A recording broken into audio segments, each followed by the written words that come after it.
వనపర్తి పట్టణంలోని 15వ ward Congress party బలపరిచిన అభ్యర్థి సౌమ్య రఘు యాదవ్ హస్తం గుర్తుకు ఓటు వేసి భారీ మెజార్టీతో గెలిపించగలరని కోరుతున్నాం. అందరికీ నమస్కారం. నేను మీ సౌమ్య రఘు యాదవ్, కాంగ్రెస్ పార్టీ బలపరిచిన కౌన్సిలర్ అభ్యర్థిని 15వ వార్డు నుంచి పోటీ చేస్తున్నాను. మీ అమూల్యమైన ఓటుని కాంగ్రెస్ పార్టీకి వేసి నన్ను మంచి మెజారిటీతో గెలిపించగలరని కోరుతున్నాను. క్రమ సంఖ్య 1 గుర్తు, హస్తం గుర్తు. మీ ఓటుని వేసి నన్ను ఆశీర్వదించాలని కోరుకుంటున్నాను.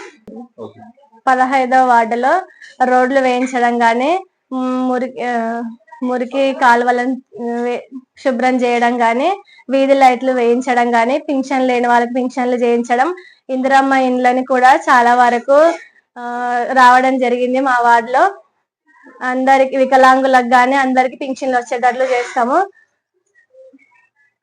సిసి రోడ్లు వేయిస్తాం. ఐమాక్స్ లైట్లు ఏర్పాటు చేయించడం. మళ్ళీ చెప్పాలంటే ఫస్ట్ నుంచి మన వార్డులో ఎలాంటి సమస్యలు వచ్చినా మా దృష్టికి తీసుకురండి. నేను మా భర్త గారిన రఘు యాదవ్ ఇద్దరం కలిసి మీ సమస్యను పరిష్కరిస్తామని మమ్మల్ని నమ్మి మా కాంగ్రెస్ పార్టీకి ఓటేసి మమ్మల్ని గెలిపించగలరని కోరుతున్నాను. 15వ వార్డు మరియు వనపర్తి పట్టణ ప్రజలకు నమస్కారాలు తెలుసుకుంటూ, నేను మీ రఘు యాదవ్, కాంగ్రెస్ పార్టీ బలపరిచిన సౌమ్య రఘు యాదవ్ గారిని 15వ వార్డులో కౌన్సిలర్ అభ్యర్థిగా నిలబెట్టడం జరిగింది. మీ అమూల్యమైన ఓటును కాంగ్రెస్ పార్టీ అయిన హస్తం గుర్తుకు వేయించి భారీ మెజారిటీతో మమ్మల్ని గెలిపించగలరని కోరుతున్నాము. ముఖ్యంగా మేము గెలిస్తే వార్డులో ఉన్న సమస్యలు ఏదైనా కానీ, అది సీసీ రోడ్డు కానీ, డ్రైనేజీ కానీ, పింఛన్లు కానీ, మరియు ఇతరత్ర ఏ సమస్యలైనా సరే, వీధి దీపాలు కానీ, ఏ సమస్యలైనా మా దృష్టికి వచ్చినా తక్షణమే పరిష్కరించడానికి మేము సర్వదా కృషి చేస్తాము. ఇంతకు ముందు ఉన్న వాళ్ళ పాలకులు గెలిచింది 10 ఏళ్ళు గద్దెలు ఉన్నారు కానీ ఏ రోజు కానీ మమ్మల్ని పలకరించింది లేదు, సమస్యల్ని తీర్చింది లేదు. ఓట్లు అడగడానికి ఎలాగైతే ఈరోజు ఇంటింటికి వెళ్తున్నామో, తర్వాత కూడా మేము అలాగే ఇంటింటికి వెళ్ళి మీకు ఏదైనా సమస్య ఉందా అని మేమే తెలుసుకొని దాన్ని పరిష్కరించే విధంగా కృషి చేస్తాము.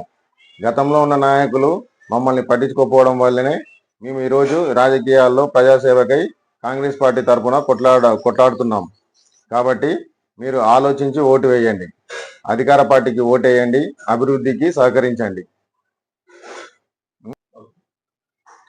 ఎలాంటి సమస్య అయినా సరే మేము తక్షణమే పరిష్కరించేలా, అది హాస్పిటల్ కావచ్చు, మున్సిపాలిటీ కావచ్చు, ఆర్డీఓ ఆఫీస్ కానీ, ఎంఆర్ఓ ఆఫీస్ కానీ, జనన మరణ ధృవపత్రములు కానీ, కులం సర్టిఫికెట్లు కానీ, ఆదాయ సర్టిఫికెట్లు కానీ, మీకు ఎలాంటి సమస్య వచ్చినా సరే, ఎలాంటి డౌట్లు ఉన్నా సరే మమ్మల్ని సంప్రదిస్తే తక్షణమే మేము దాన్ని పరీక్షించేలా, అది పరిష్కరించేలా చర్యలు తీసుకుంటాము. అట్లాగే ఇంతకు ముందు ఉన్న గవర్నమెంట్ ఏం చేసిందో మీకు తెలుసు. 10 ఏళ్ళ పోటీ ఉన్న నాయకులు ఏం చేశారో ఏం చేయలేదో మీకు తెలుసు. నేనేం చేశానో ఏం చేయలేదో మీకు తెలుసు. కాబట్టి నేను గతంలో పోటీ చేసింది 469 ఓట్లు నాకు వేసి ఆశీర్వదించారు. కానీ దురదృష్టం శాత్తు ఓడిపోవడం జరిగింది. అయినా కూడా నేను వెనక్కి తగ్గలేదు. ఈసారి కూడా మీ ముందుకు వస్తున్నాను, మీ సమస్యలకే కొట్లాడుతాను. గతంలో ఉన్న నాయకులు 5 ఏళ్ల కింద గెలిచి ఇంతవరకు వచ్చింది లేదు, పట్టించుకున్నది లేదు. నేను ఎలాగైతే గతంలో పోటీ చేసి ప్రజా సమస్యలకు పోరాడాను, ఇప్పుడు గత 5 ఏళ్లుగా అధికారం లేకున్నా సరే అదే పోరాటం కొనసాగిస్తూ నాకు వీలైనంతగా సమస్యల్ని పరిష్కరించేలా, వాళ్ళకి ఏదన్నా ఆపద వచ్చినా ఆదుకునే విధంగా సహాయక చర్యలు నా వంతుగా ఎంత వీలైతే అంత తీసుకుంటూ వస్తున్నాను. ఇప్పుడు కూడా అదే కొనసాగిస్తాను. కాకపోతే ఇప్పుడు మీ కౌన్సిలర్ అభ్యర్థి రిజర్వేషన్ చేంజ్ అవ్వడం వల్ల మా భార్య గారు నిలబెట్టడం జరిగింది. ఇప్పటికి ఒకరికి ఇద్దరు ఉన్నాం, చదువుకున్న వాళ్ళం. కొద్దిగా సపోర్ట్ చేసి మీరు గెలిపిస్తే ఆ పనులు అనేది చేసి చూపిస్తాం. ఒక్క అవకాశం ఇవ్వండి. 10 ఏళ్ళు చూశారు పాలనని, ఇప్పుడు కొత్త వాళ్ళకి అవకాశం ఇస్తే పని చేసి చూపిస్తాం. అందరికీ నమస్కారం.